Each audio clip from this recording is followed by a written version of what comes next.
moment. And then I've also started up an annual winter workshop because I absolutely love winter. One of my pet peeves in the state of New York is that not that many people get outside to do many winter activities. So my goal is to really help people in New York, especially women, embrace the weather that happens here for 6 months of the year. And those are slightly smaller workshops, but it's still usually around 50 participants that are taking classes over this 3-day weekend. And then we also offer what are called Beyond Bow classes. So those are often smaller groups of women, shorter sessions, usually like a day, either a trip or just a day-long class, or sometimes 2 days of classes. We offer those throughout the year, and they're often like a step up.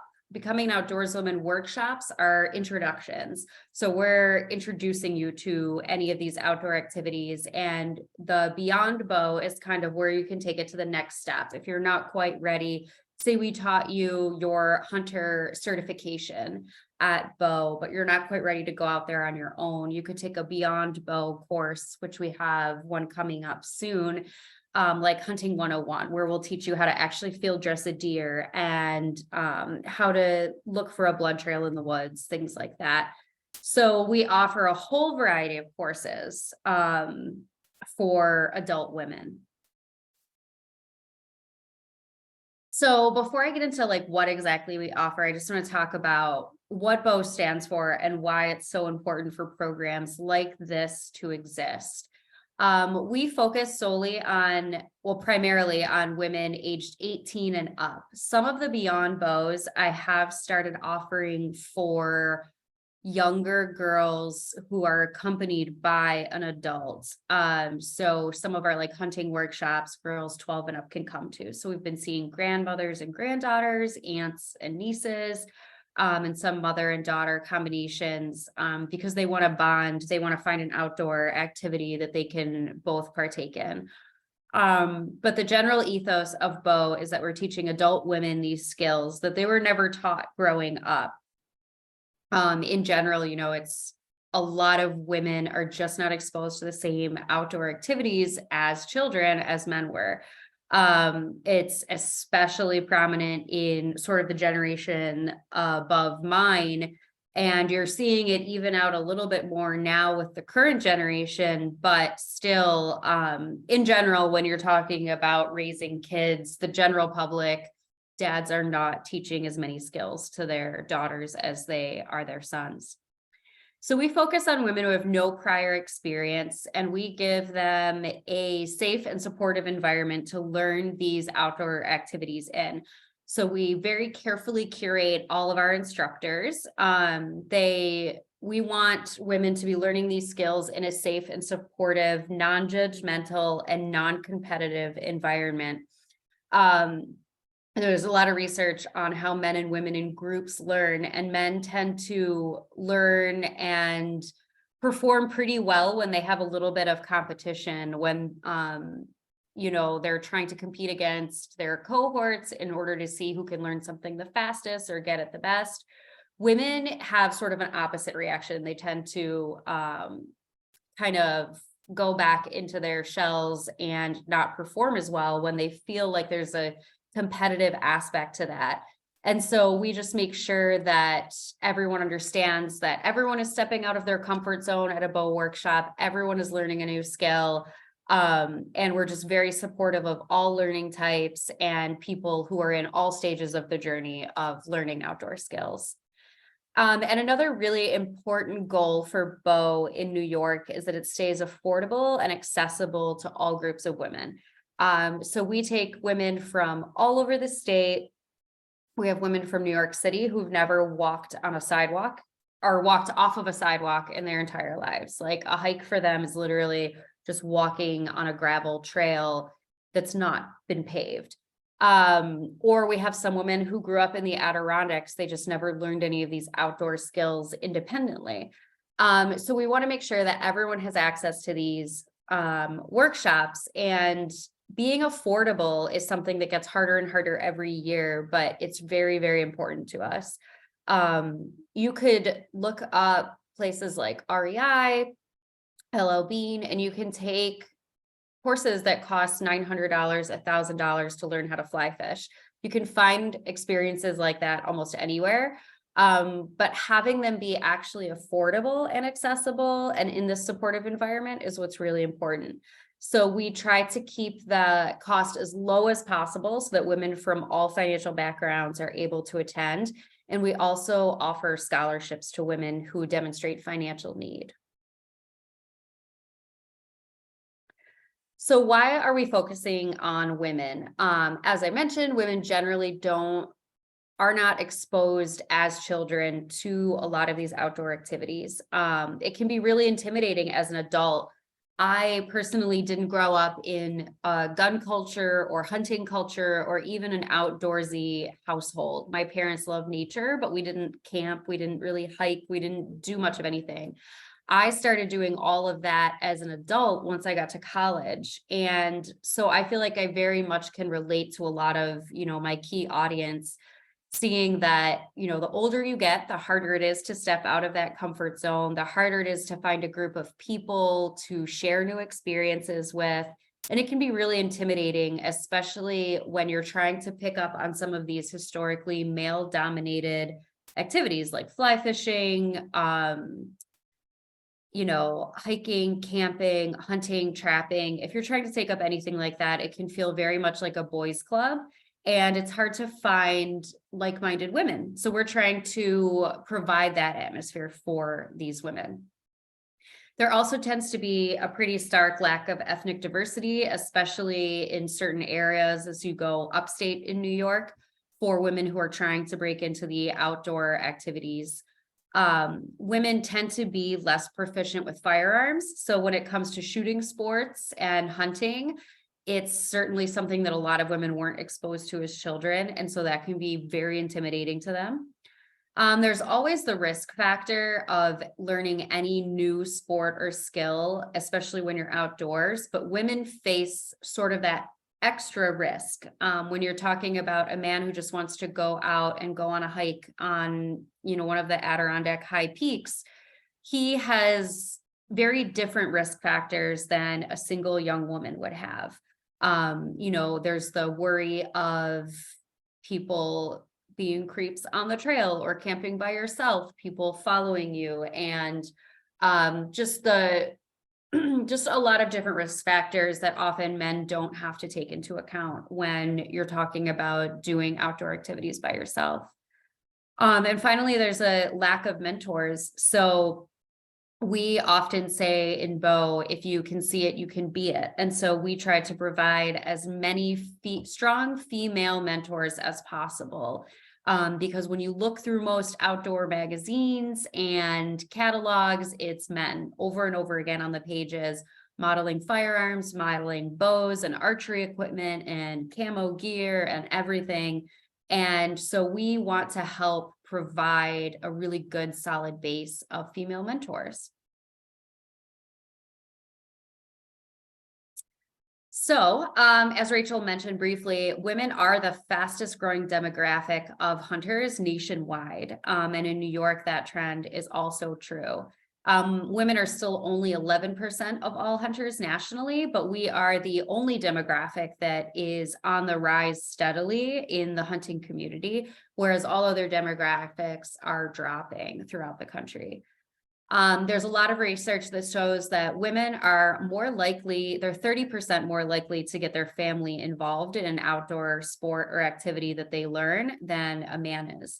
If a woman learns how to fish, she is going to come home. If she has a family with children, she's 30% more likely to teach those kids how to fish also and turn that whole activity into a family outing. Whereas men statistically tend to keep that activity for themselves. It's sort of their me time. They go off. They're less likely to teach it to their kids, especially their daughters.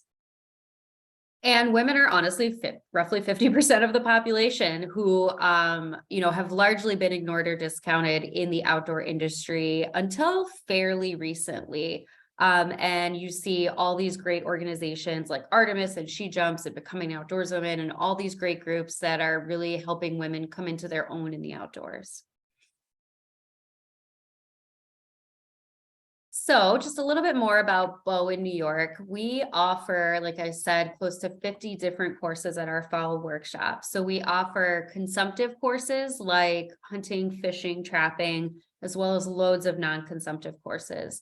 We do introduction to all kinds of firearms, crossbow, archery. We offer hunter certification for the state.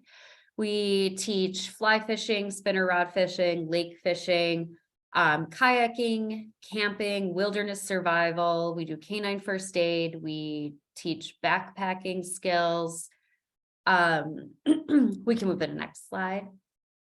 And we do wild edibles, tree stand safety, taxidermy is actually one of our most popular courses at our fall workshop. Women absolutely love it. We teach Adirondack ecology and just so much more. So basically, if it's an activity you can do outside, we're willing to teach it to you. So it's truly wonderful. The Bow program is really inclusive, and we see women, like I said, from all different walks of life, all different backgrounds, economically, and just from totally different demographics. You know, you have some women, like I said, who've never stepped off of a sidewalk in their lives, others who have maybe been, you know, camping and kayaking their whole lives, but now they want to take up fat tire biking or archery, and they just want someone to teach them.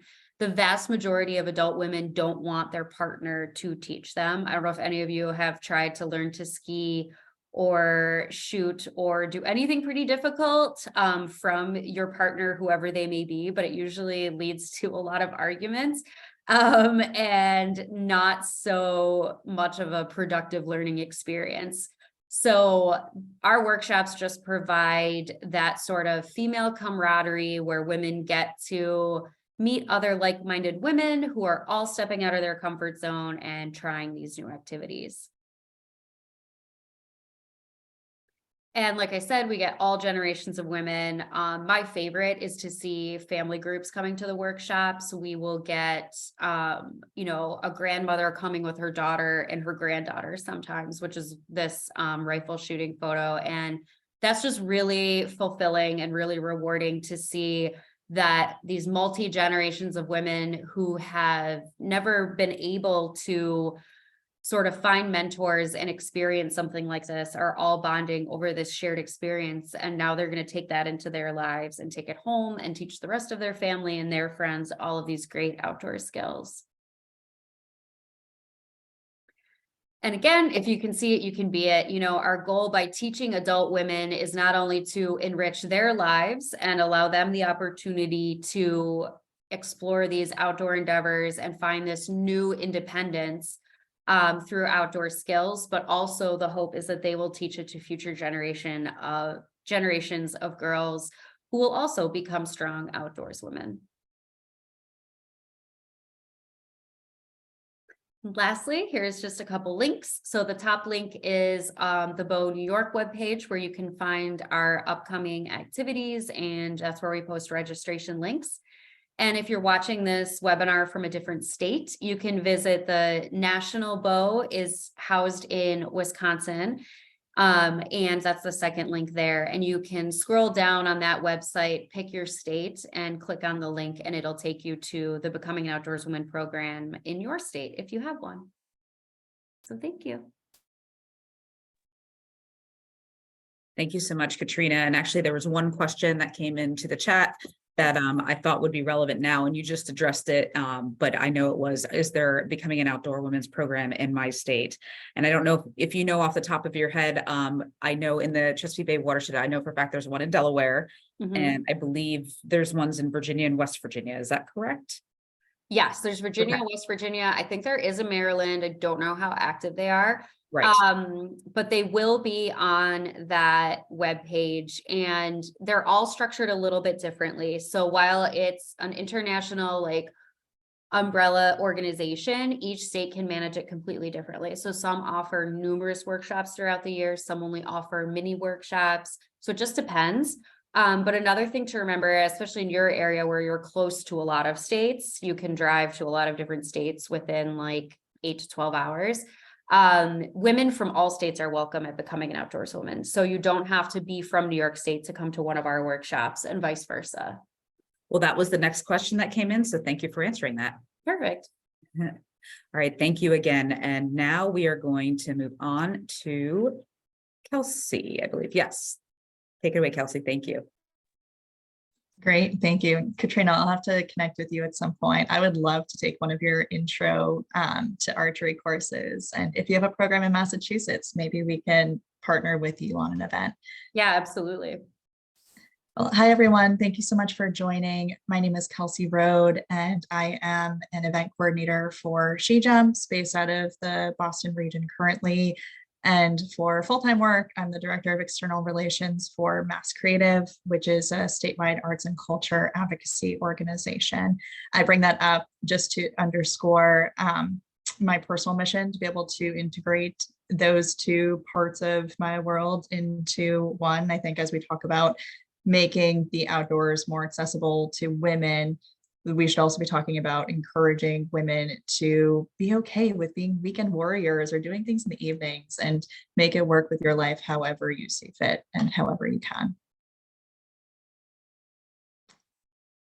Great, thank you. And we can actually jump ahead to the next slide.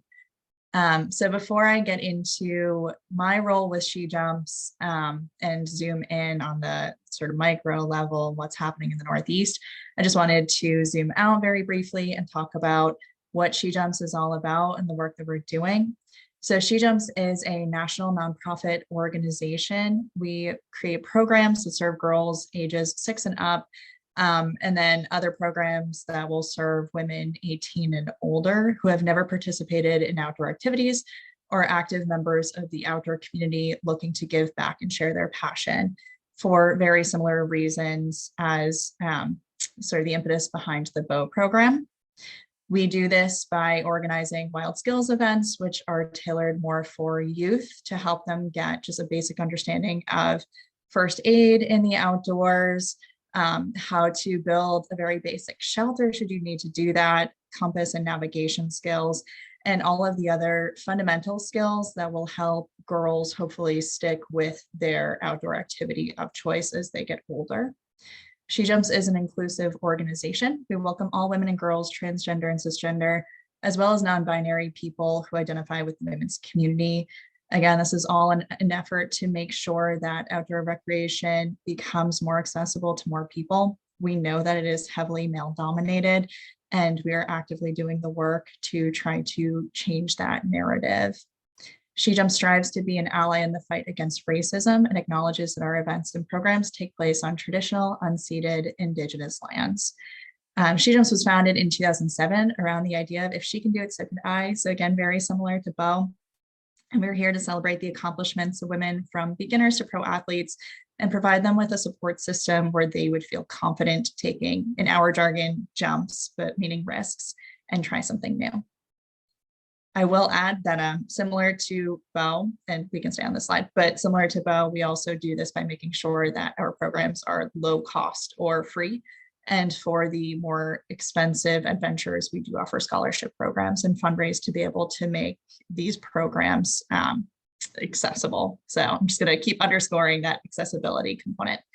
But the Girafficorn, so if you are familiar with SheJumps at all, you've probably seen our logo, the bright and mythical Girafficorn. A lot of people ask about it and what exactly it means. It is, as you might imagine, half giraffe and half unicorn, but pure magic.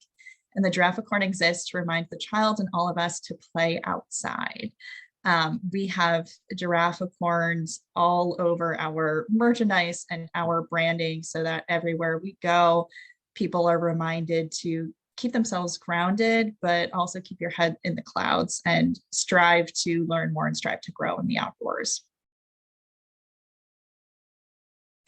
And to quickly overview our mission and vision, the concept behind SheJumps is we dream, we jump, we grow.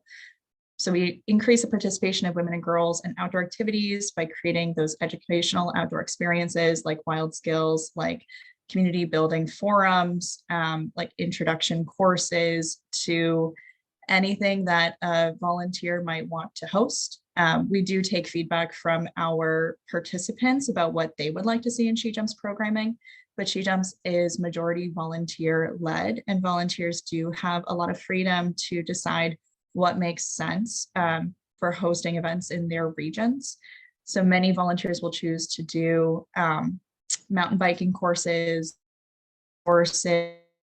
do sailing courses, and I know that someone somewhere in the country tonight is hosting a knitting course. So we have a very broad array of programs. And one of the silver linings of emerging from the pandemic is that many of these programs are now hybrid or virtual. So you could participate in a program that's being hosted by someone in Seattle, even if you're on the East Coast. And that's not something that we were able to offer before. But you can also find in-person programs that are closer to where you're located. And we can move on to the next slide. Thank you. So just to sum up what SheJumps is doing as an organization, SheJumps is committed to establishing goals and objectives related to justice, diversity, equity, and inclusion. And we are committed to expressing that commitment in all interactions across the organization.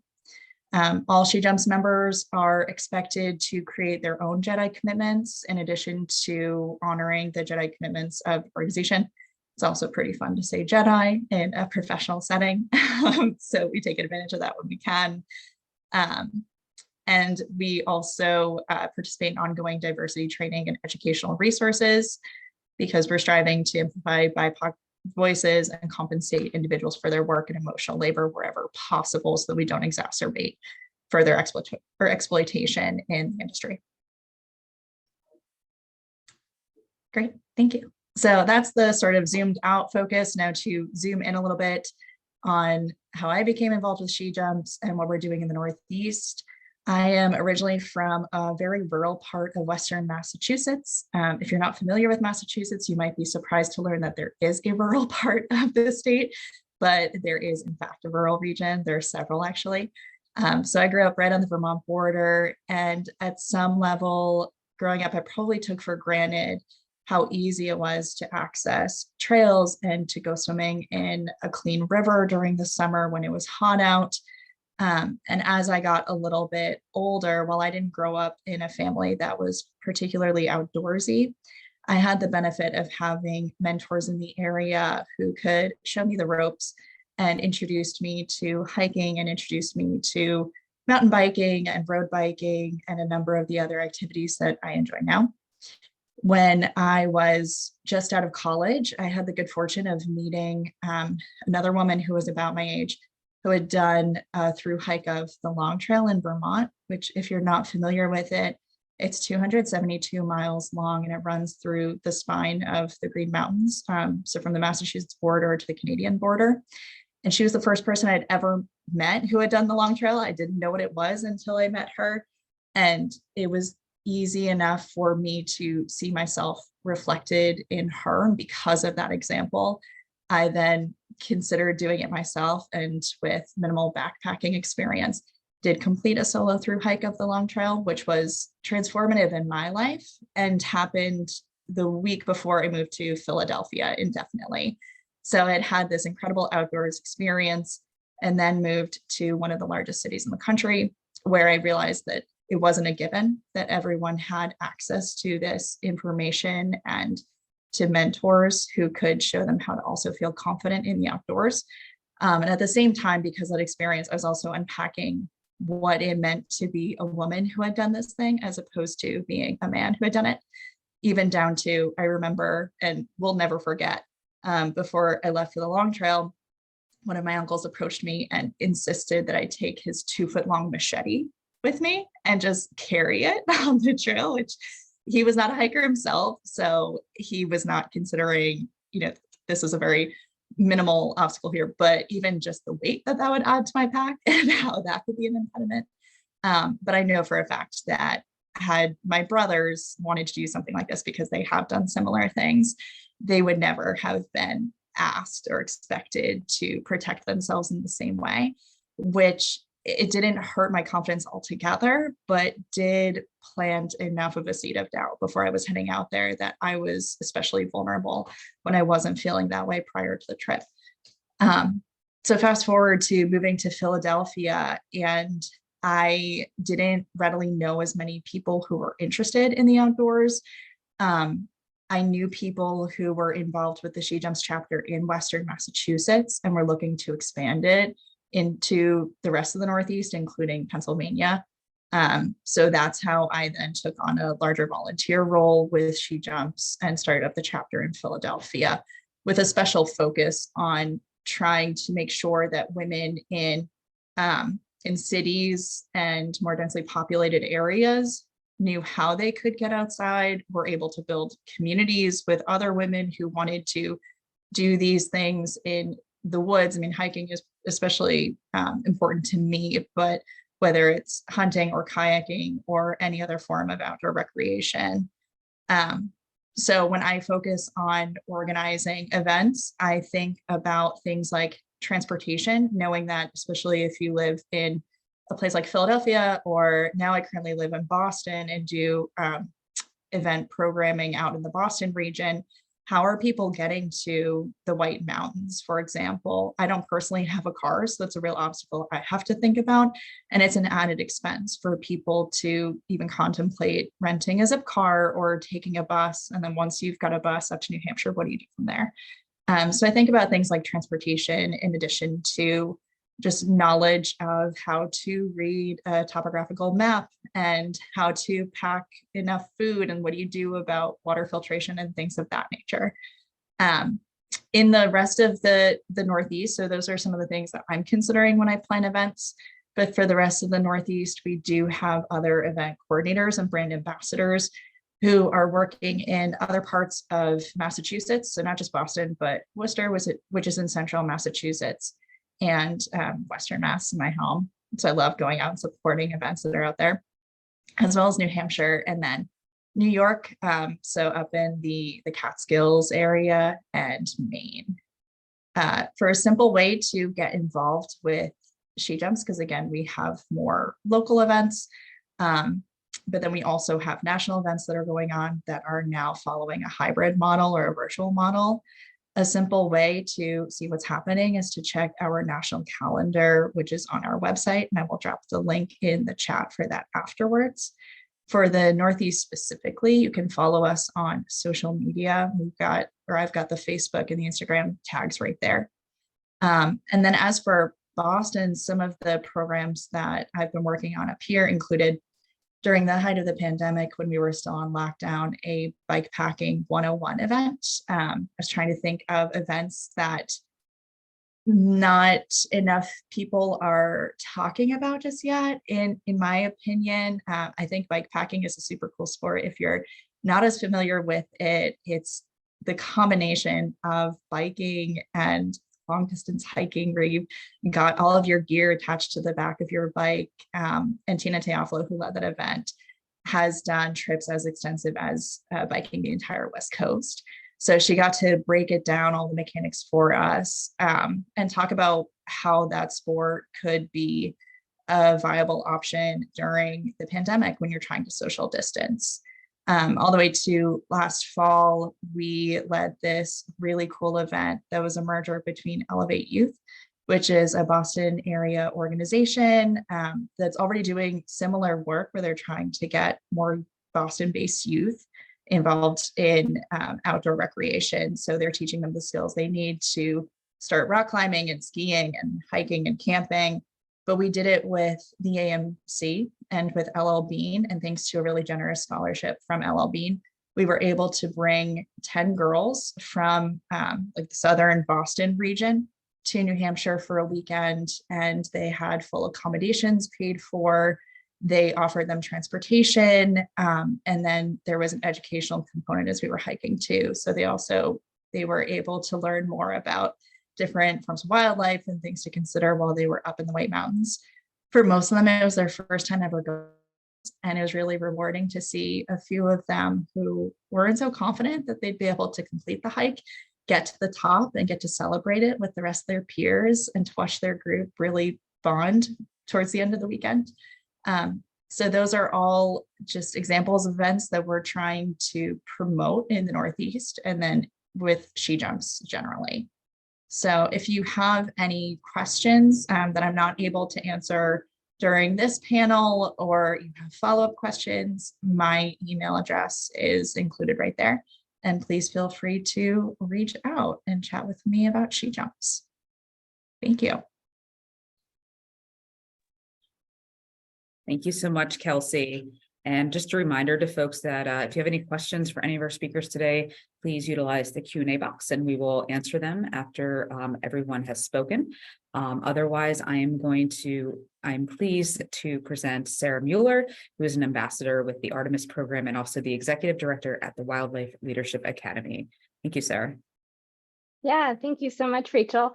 And so a lot of what it's a challenge being in this spot, right? You've heard about the barriers, you've heard about the types of communities that these programs, such as BOW and SheJumps, are trying to build, and Artemis is right in line with the same objectives. You're hearing the same thing from women across the country, and we're going about it in similar manners. So there's lots of people, folks dedicated to this effort, and it's really exciting to see. And it's great when we can come together, share resources, because it's not a competition. We're all trying to achieve the same goal. So I'm going to tell you a little bit of my story, maybe you relate to part of it, and then kind of talk about just being engaged in conservation as a whole and my take on that. So my earliest memory in engaging with the outdoors was catching salamanders in my yellow boots at a pond.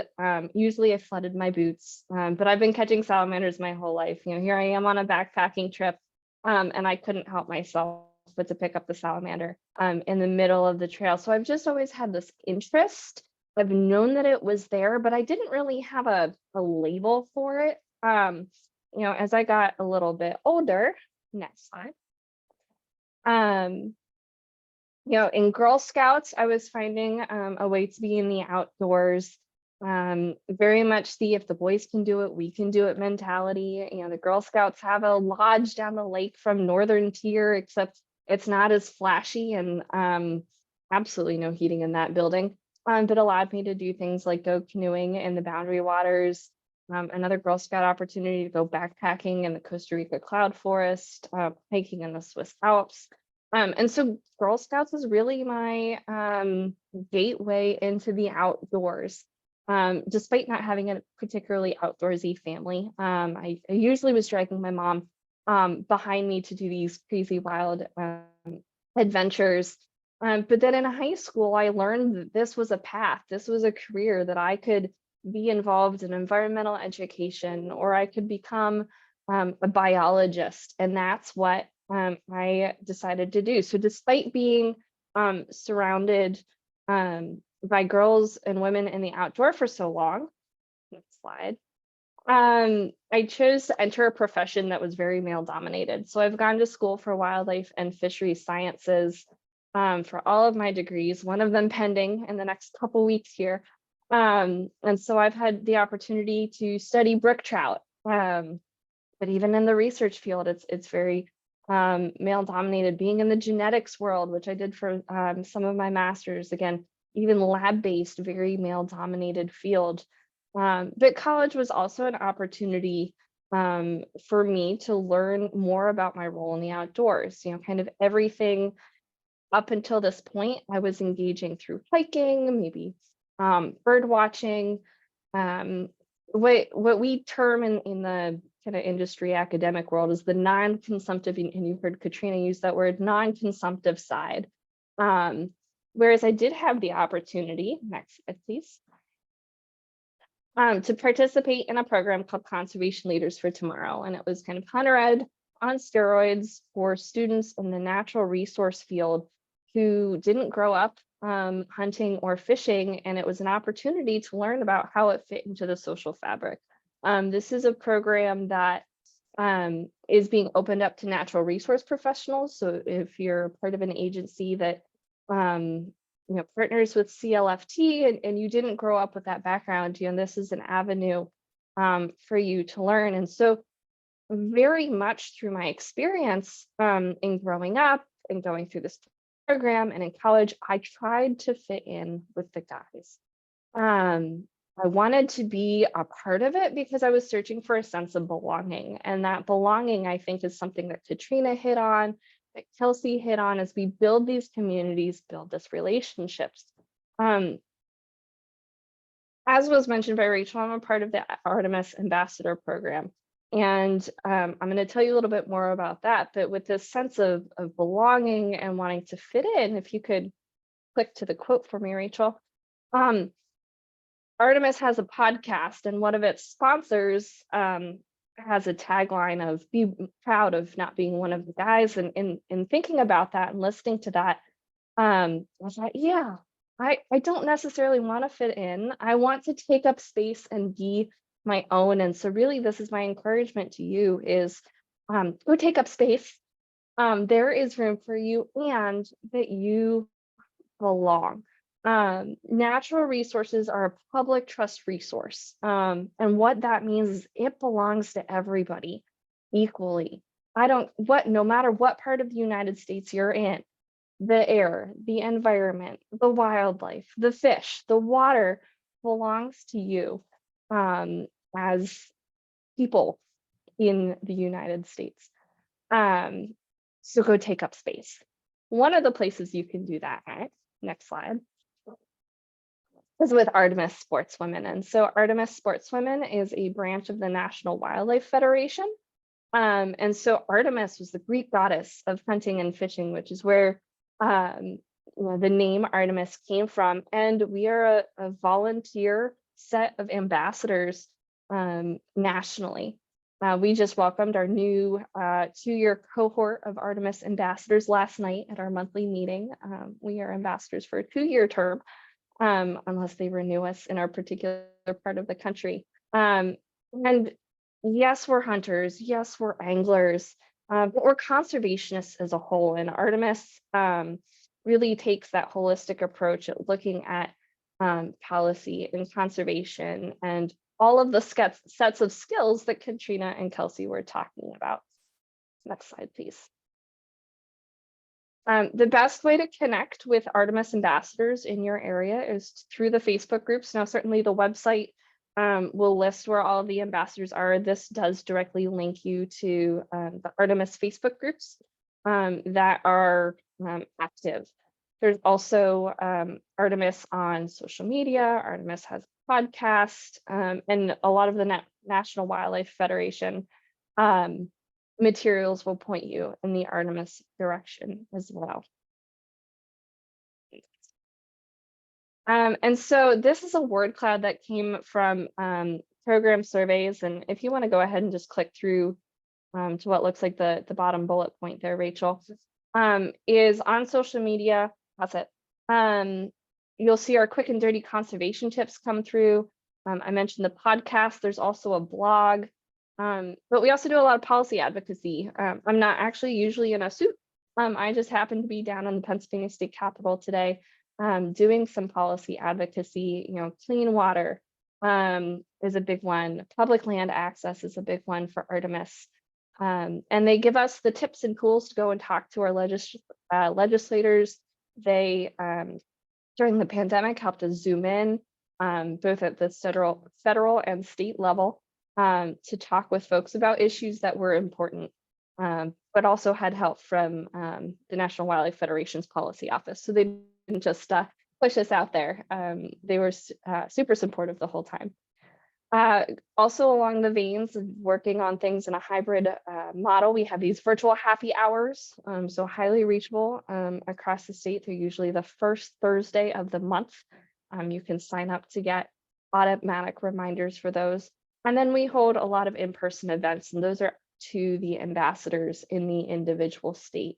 And the next slide shows what some of those look like. And again, same vein as Katrina and Kelsey's, everything from gator camp down in Florida, elk camp in Wyoming, fly fishing in Utah, foraging events, wild game cooking events, anything that our ambassadors can dream up, much like Kelsey was saying with SheJumps. Anything that people in our state want, we can try to do. And we try to hone in on some of the other skills that sometimes get overlooked. And so the Women Who Launch program literally did a program on launching of boats. How do you back up the boat in and out of the, and how do you get the truck with the trailer back into a parking spot where you can get your boat back out again? How do you get the boat on and off the trailer? Really, really interesting events, honing in on those little pieces that sometimes can get overlooked. And so again, if you can dream it, we certainly can try to put things together. Again, in the same vein of what Katrina and Kelsey were saying, trying to make these events as affordable as possible and accessible to as possible for our folks. So when it comes to engaging in the outdoors, and maybe I'll sound like a broken record at this point, go ahead and remind me, Rachel, what did I say? You say you're taking up space, or you should be taking up space. Oh, sorry, with my bullet points. Oh, I'm sorry. Okay. It worked better in my head. 3, 4, yeah, 4 sounds right. Finding mentors. This is me with one of my mentors, hunting in deer season. Even once I got that first pheasant, it took me another 2 years to go deer hunting, but I haven't looked back from that. And we joked that we never got anything together, that we really just took our firearms for 6-mile hikes in the woods. And then in retrospect went, it's a good thing we didn't get anything, because we got ourselves so deep in the woods without cell phone service that we would probably have dehydrated ourselves trying to get the deer back out of the woods. So there were a lot of lessons learned. We were figuring things out together. We learned that, we really don't hunt more than a mile back, because, we won't be making it back for dinner or even breakfast, getting our deer out of the woods. But then also not being afraid to ask for help or ask questions, so I had my first solo hunt, and that was a really big deal. And then all of a sudden I forgot to field dress or how to field dress an animal. So I was like, I'm just going to pull this whole thing out of the woods, and ended up having to call my husband and our best friend to come help me. But it was okay. I learned something. And that has just empowered me to do it more and to go out there and try again. So those things that Katrina and Kelsey's programs are also looking to instill in folks. But I think it's not just about the recreation side. I'm going to go one step further with conservation as a whole. On the next slide.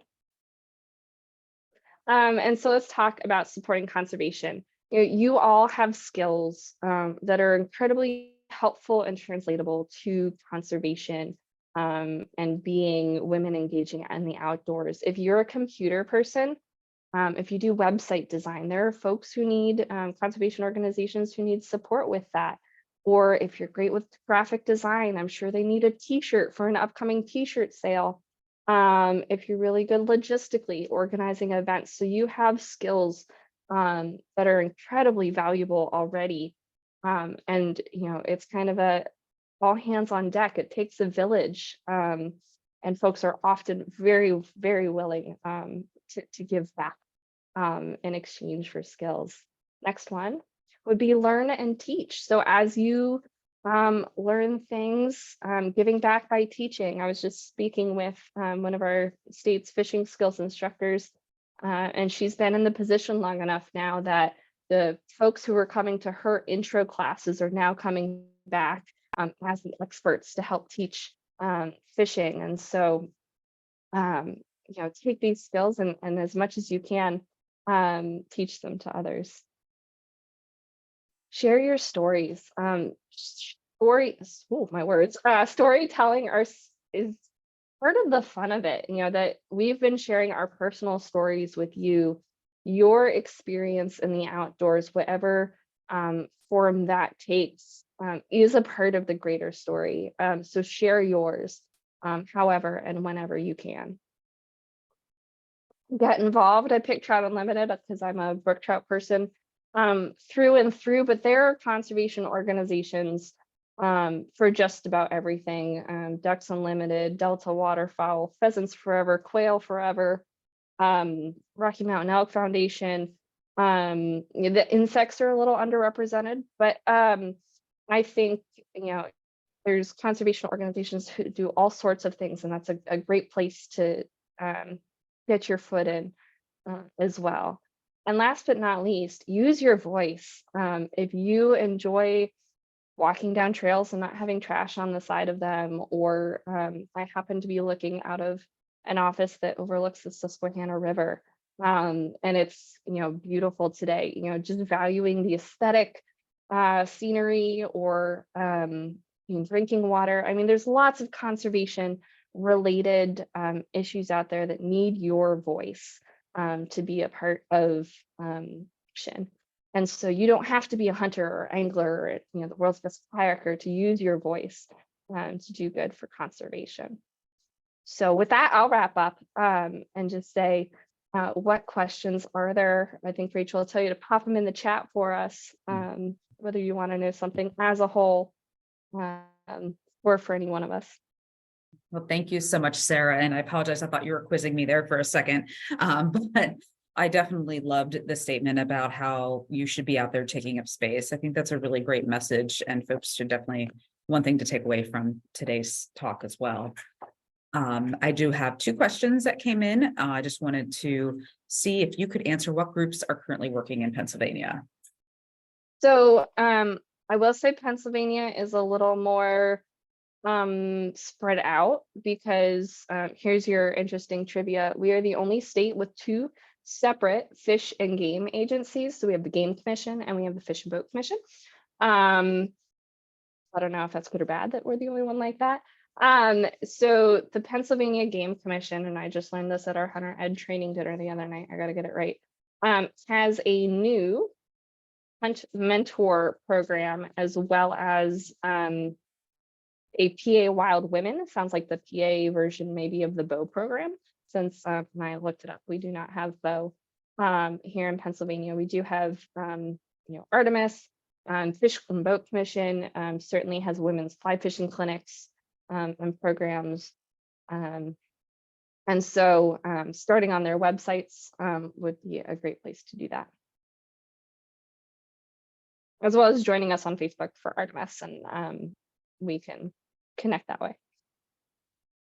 And the next question I have is, are there groups that are connecting with organizations that need volunteers to work on conservation efforts on the ground? All of them. All of them need help in some capacity, and Kelsey and Katrina jump in. I just happen to be muted. Yeah, I think everybody is in needs of hands to do something, whether it's putting on youth programs, whether it's habitat work, whether it's Trenton Limited chapters tend to do some fish surveys as well. So I don't know that there's necessarily a place that's culminating all of those needs in one place, but you could look at the conservation organizations that pique your interest. And everybody needs help. Katrina, Kelsey, any thoughts on that? Yeah, those were good suggestions. There's also, you can look up at your state's wildlife agency, any citizen science programs they have going on. There's often a lot of like bird counts, amphibian surveys, some game camera work, even with citizen science. So that's a great way to get involved also. Bow programs, like I said, are run by each state a little bit differently. And in New York, I am the only paid staff for becoming an outdoorswoman. So I'm a staff of 1 with a volunteer instructor force of about 60. So all of our instructors volunteer their time. So looking into sort of environmental education outreach groups to see if you could volunteer any of those unique skill sets that Sarah was talking about is another great way to look into it. I think they both said it pretty succinctly. Conservation is, at least as of right now, less of a primary focus for SheJumps programmatically. We support conservation efforts, but we just don't have programs that are designed around it yet. And I think some of that is probably due to the fact that we are so volunteer-led. Admittedly, we also don't have event coordinators who are based out of the Chesapeake Bay area right now. So that's something that we're thinking about as we get larger and stronger. But I would also encourage you, and this is a bit of my like government policy wonk showing right now, but look to your local municipalities and see what they're promoting in terms of river cleanup days and other community-led events. Thank you all. So I also just want to make sure folks are aware that we do have a slide full of resources here, and not to panic, because we do plan to send these out in an email to everybody that registered for today's webinar. And we've had a lot of requests for links to all of your programs. So we just want to let folks know we are going to include those as well. And if you're okay with it, some folks were also interested in your contact information. Okay, then we will go ahead and share that as well. And then Sarah, could you also mention the name of the Women's Fly Fishing Group again that you were talking about? I don't think I gave it a specific name, but the Fish and Boat Commission in Pennsylvania holds a lot of women on the water type programs and women's fly fishing clinics. And so their social media is great as well. They're always advertising those there. And then those are things that we echo within the Artemis Facebook groups is reposting those. Yeah, I know Trout Unlimited also has a lot of like local chapters, and I know a lot of women who are involved in like the Adirondack chapter, and they do a lot of like new women's fishing days and stuff. And they're really good at like giving advice and breaking off into like smaller groups locally to help teach women how to fly fish.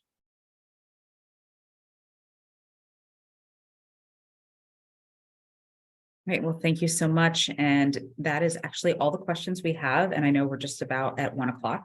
So I wanted to thank you all so much for your time today. This was really fascinating, and I'm excited to go look up some things myself and see what I can get involved with, or maybe Kelsey, we can talk about how we can even help with getting some Chesapeake chapters started down here, because that would be awesome. But thank you so much again, and we really appreciate it. And I hope everybody on the call has a great rest of your afternoon today. Thanks so much for having us. Thank you. Take care.